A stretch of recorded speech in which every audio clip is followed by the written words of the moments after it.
Hey Cam, how are you, my brother? I'm good, and yourself? No, I'm good, man. Maybe with a brief introduction, I think a lot of people know you through Phillys Games.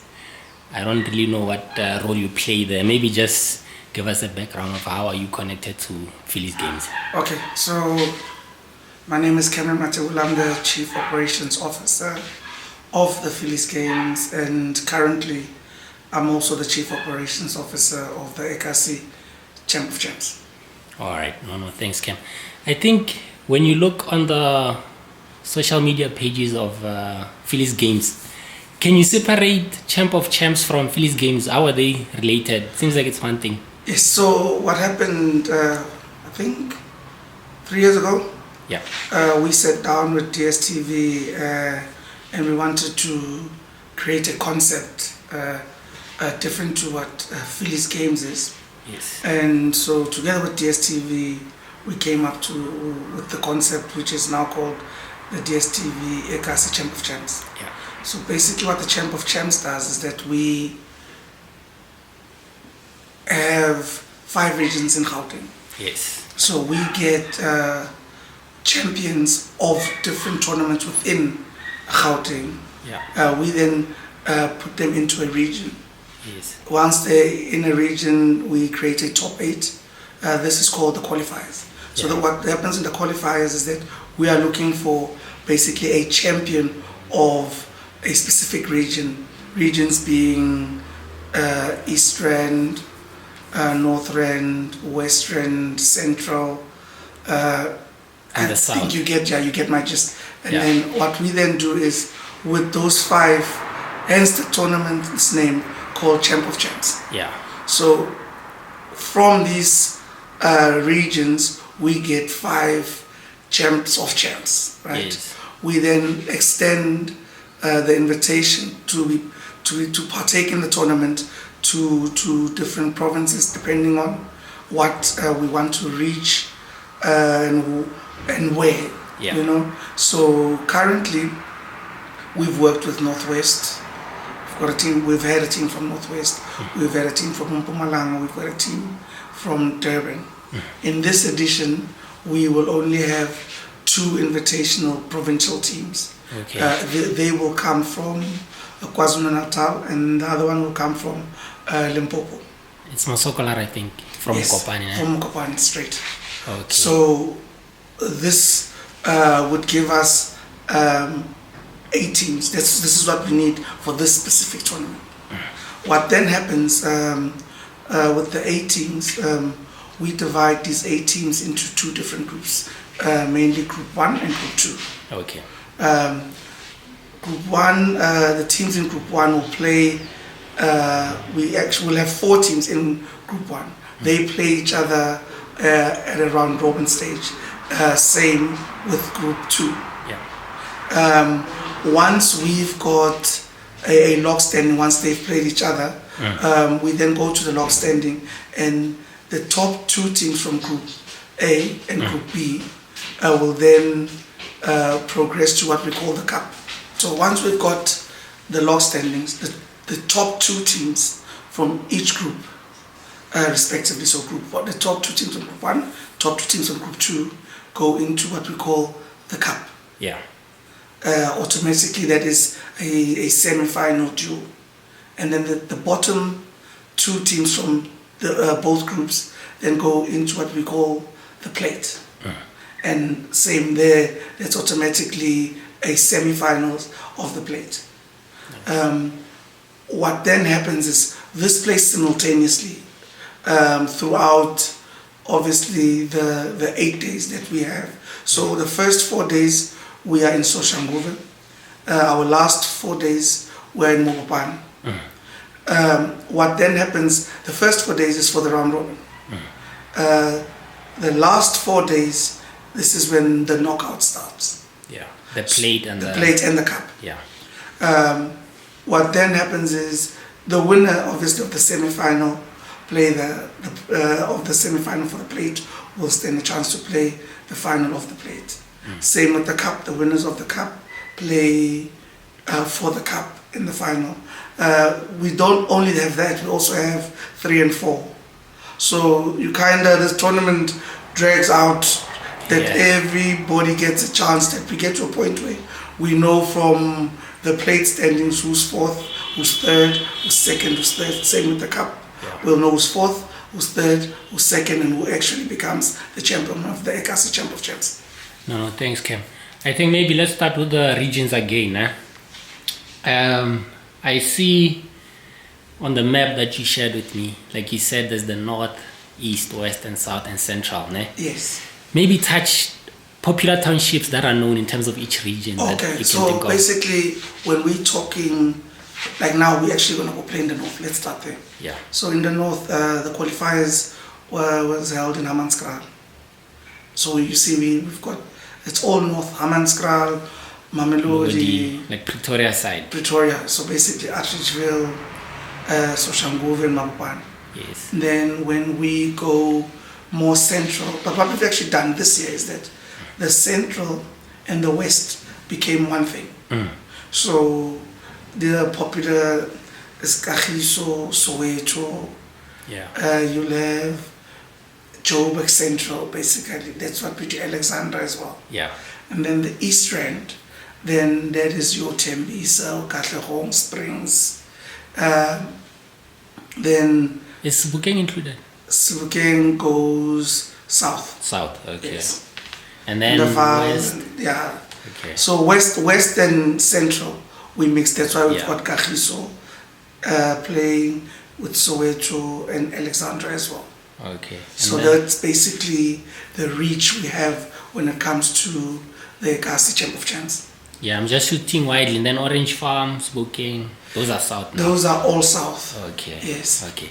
And then maybe the well-known tournaments, I know there's my man Alfred, obviously everyone knows about that.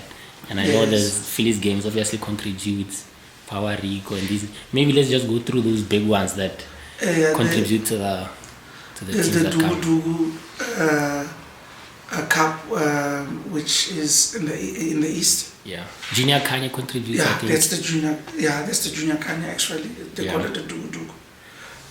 We've got, obviously, like you said, the My Money Piri. We've got what we call the Boho Games, which is in the Val. Tampoza, also pretty big.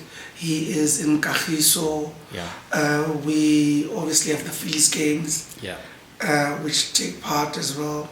There's a El Clasico. Okay. El Clasico. Yeah, from a young man called Kifense. They're also pretty big tournaments. So even in Tshwane, we tap into the tournament Ushaka.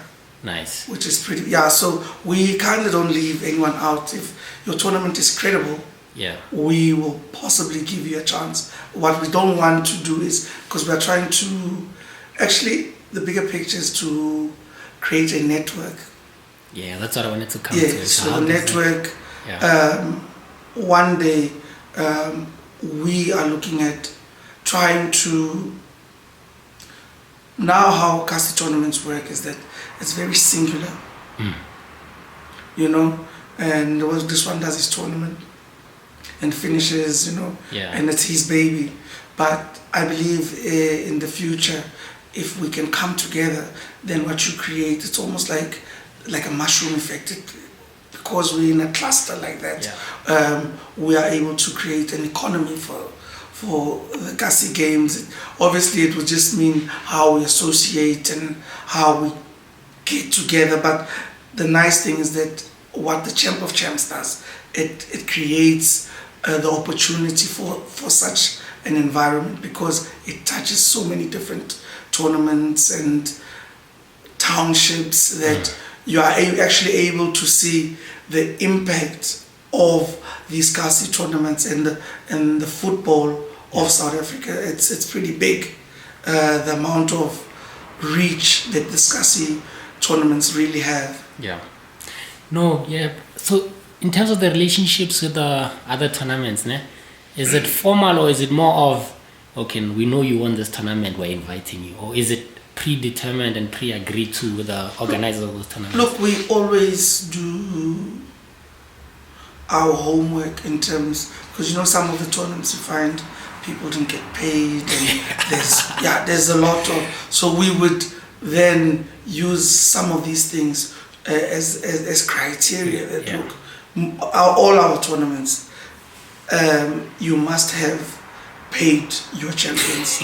That's our first. Otherwise, we can't work together, because just as Phillys Games side, our credibility is what gets us the things that we get with the hard work.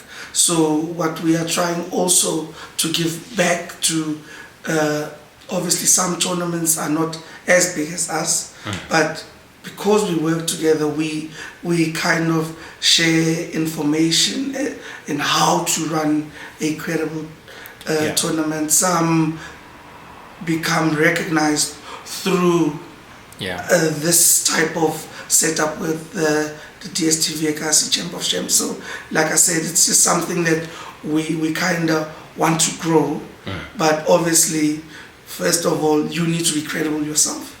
You need to make sure that there's no scandals when it comes to payments. You need to be professional in terms of just like media. And you need to pull the best teams, because we don't want people who can't play football essentially at the tournament. So it goes both ways. Yes, even the quality is important, because we can't.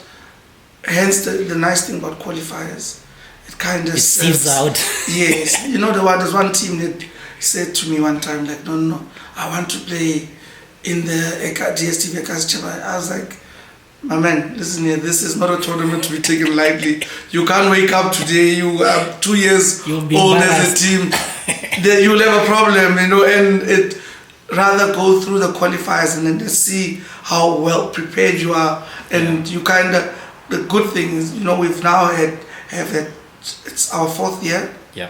There's teams that have been almost get, like a team called DStv, they are finally in. They've been knocking and knocking and knocking. So finally they're in, but through them trying. And they're a good team. They're good, So, but you see, the nice thing is now they're on the platform. But I tell you, I can reassure you, that's a team that is ready to fight for winning the actual tournament, because it's not a team that was developed yesterday. They have won the Phillys Games. Then they were knocked out in the Phillys Games, knocked out in the semi-finals, in the final, in the qualifiers. They were knocked out in the semi-final. They were knocked out in the final, in the qualifiers. Then until they finally won the qualifiers, and by virtue of that, they are included in the Champ of Champs. So quality is important as well.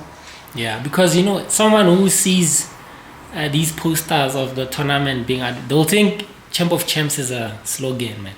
But when you think of it, because you are picking from the best tournaments in Gauteng, it's best of the best. So it's not a slogan. It's really these big tournaments where you have teams that compete and make it through. So it is the best talent that you'll get at the highest level. That's the concept. The concept was, let's go get the best talent we can possibly get from the township, and then bring it into a platform where we can showcase it. And speaking of talent, Cam, on the back of your mind, just as we speak, who has played the tournament over the 4 years that now is a big player that we recognize, or any ex-pros, or any big names that, besides the popular ones that we know, any unexpected names?